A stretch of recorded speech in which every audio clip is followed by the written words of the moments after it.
अपना आप ही देखते रहते थे। घर चाहे ना देखना बुरी बात नहीं, लेकिन सिर्फ अपना आप ही देखते रहना और हर वक्त देखते रहना, खुदा मुझे ऐसी खुदाई ना दे कि अपने सिवा कुछ दिखाई ना दे। ये भी कोई इतना ठीक मसला नहीं। आप गौर फरमाए, क्या अर्ज करना चाहता हूं आपकी खिदमत में मेरे अजीज। एक तो अगर मैं बड़ी समझदारी से और बड़े गौर से और बड़ी तवज्जो से आपको ये बात समझाना चाहता हूं कि अगर हुजूर से प्यार करोगे ना, तो ये जितनी दौलतों की और शोहरतों की मोहब्बत दिल में आती है, ये खुद ब खुद निकल जाएगी, खुद ब खुद निकल जाएगी, आसानी हो जाएगी, जीना आसान हो जाए। दूसरी बात आपकी खिदमत में अर्ज करूं,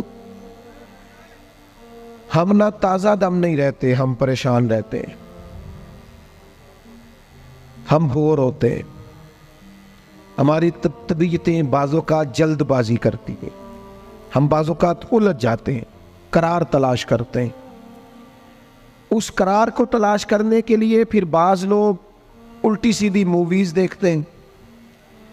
बाज़ लोगों का ख्याल है कि शायद मैं कोई लतीफ़ा सुनूंगा तो मामला ठीक हो, फिर उसका नतीजा भी निकला है लतीफ़े सुनने का। अब लतीफ़े सुनाना भी इतना बड़ा काम हो गया है कि मौलवी है पगड़ी दाढ़ी वाला, लेकिन उसके नाम के नीचे लिखा फ़नी मौलवी। खुदा के बंदे, ये संजीदा स्टेज है, दीनदार लोगों का करने का काम है, आप क्या कर रहे हैं? मौलवी भी फनी होता है, 6 मानादार है कि हमारा मिजाज था हर चीज शुगल मेला, हर चीज हंसना उलझना।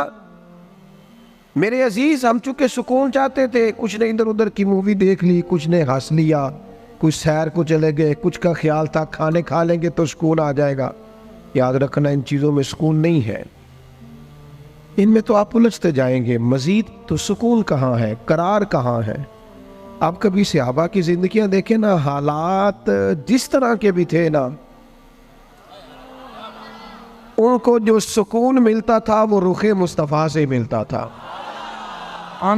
उनकी तबीयत पूरी लग गई थी कि हुजूर अलैहिस्सलाम की जो यादें हैं वो दिल को ताज़ा करती। उनका ख्याल था कि बाहर अगर किसी चीज़ का नाम है तो वो जिक्र मुस्तफ़ा है, याद मुस्तफ़ा है और दीदार मुस्तफ़ा है। आला हजरत मुफ्ती हैं, फतवा देते हैं। आला हजरत मुफस्सिर कुरान है, कंजुल ईमान बजाते खुद एक तफसीर है, तर्जुमा ही तफसीरी है। आला हजरत मुहद्दिस हैं, वो जब अहादीस मुबारका का हवाला देते हैं तो यूँ लगता है कि जैसे बड़ी गहरी नज़र है इनकी, रावियाने हदीस पर भी, उसूल पर भी, और हाफजा भी मजबूत है हिफ्ज़े हदीस के लिहाज। सारी चीज़ें उनके पास थी, लेकिन वो पता क्या कहते थे? कहते थे ये जो मेरा दिल चमकदार है ना, और ये जो मेरी तबीयत हल्की फुल्की है, उसकी वजह ये है कि उनकी महक ने दिल के गुंचे खिला दिए।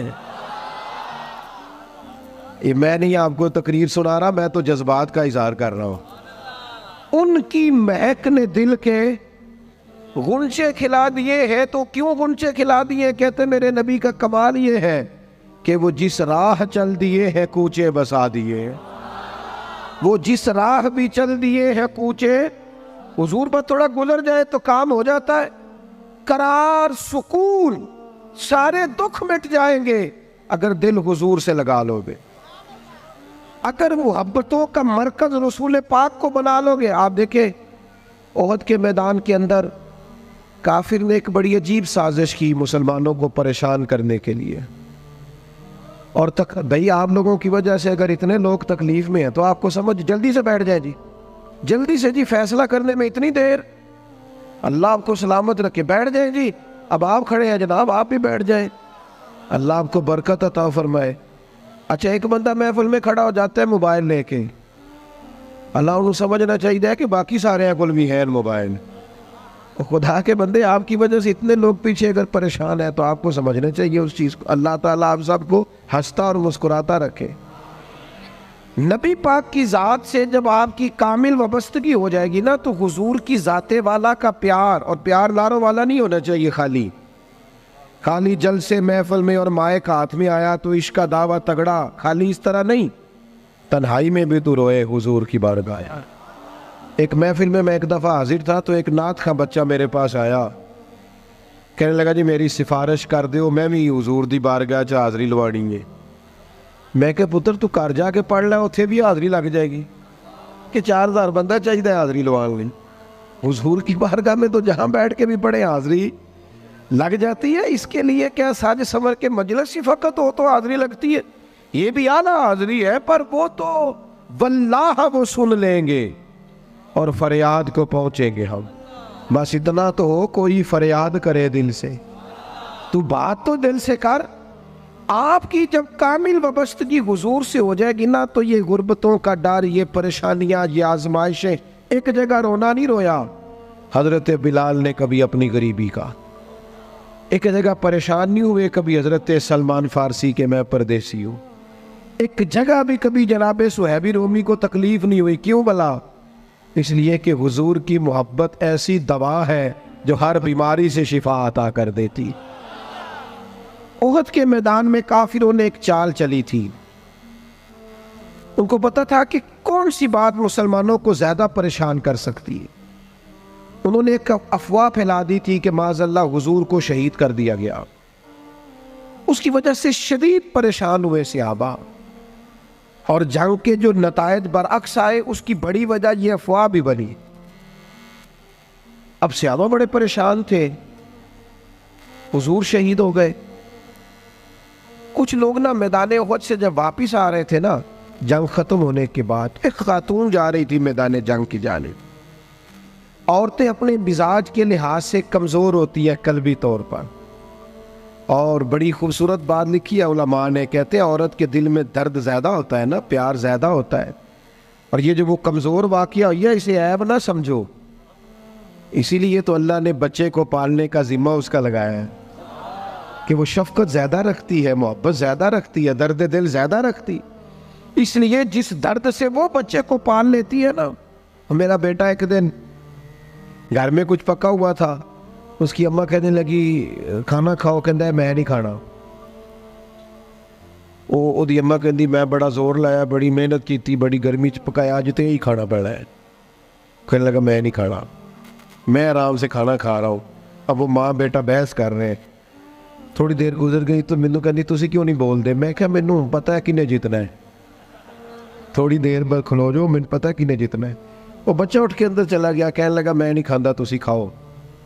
वो फिर 5 मिनट लगे तो वो पकाना शुरू करता जो बच्चा कह रहे हैं।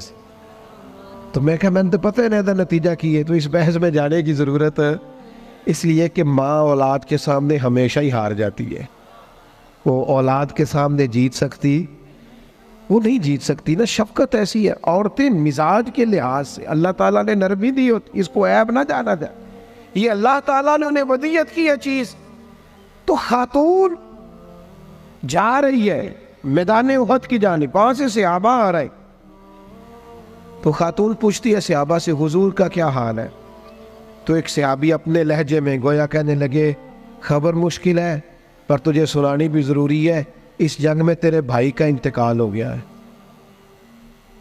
बहन के लिए इससे बड़ी भी कोई खबर होगी कि भाई का इंतकाल हो गया? वो खातून ने ये खबर सुनी, इन्ना लिल्लाहि व इन्ना इलैहि राजिऊन पढ़ा, आगे गुजर गई। अगले सहाबी से जाके पूछती है हुजूर का क्या हाल है, और बेचैन है, दौड़ी जा रही। ये मेरी बात को समझे आप। किसी एक जगह जब आपकी मोहब्बत का गलबा होता है तो फिर बाज गम लगते ही नहीं। आपकी कैफियत ही और होती है जिंदगी गुजारने में। आगे बढ़ी, एक और सहाबी मिले, उनसे पूछती है हुजूर का क्या हाल है? तो कहने लगे मेरे पास तेरे लिए एक बड़ी सख्त खबर है,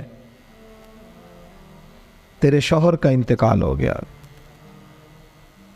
उसने थोड़ी देर के लिए खामोशी इख्तियार की, अल्लाह की रज़ा पे राज़ी रहने के कलिमात अदा की और आगे बढ़ी। एक और शख्स से सवाल, ये ज़रा सोचते जाना, ये खबरें अगर अचानक मिले, भाई चला गया है, बाप चला गया है, इसको सोचना, अपने ऊपर तारी करना, खुदा ना करे ऐसा हो। पर जब खबर मिले तो कैफियत क्या होती है। वो खातून आगे बढ़ी तो एक शख्स और मिला, पूछती है ज़रा बताओ ना हुजूर का क्या हाल है? तो कहने लगे मेरे पास तेरे लिए खबर है कि तेरे वालिद भी इस जंग में शहीद हो गए। बेटियों का तो मेका ही बाप से होता है, माँ से होता है। वालिद चले गए, थोड़ी देर के लिए गर्दन झुकी, कलिमात अदा की, और फिर पूछती है सियाबी से, वालिद चले गए, भाई चले गए, शौहर चले गए, मुझे बताओ कि मेरे नबी पाक का क्या हाल है। तो सियाबी कहने लगे, अल्हम्दुलिल्लाह मैं ज़ियारत करके आया हूँ, रसूल पाक बिल्कुल ठीक है।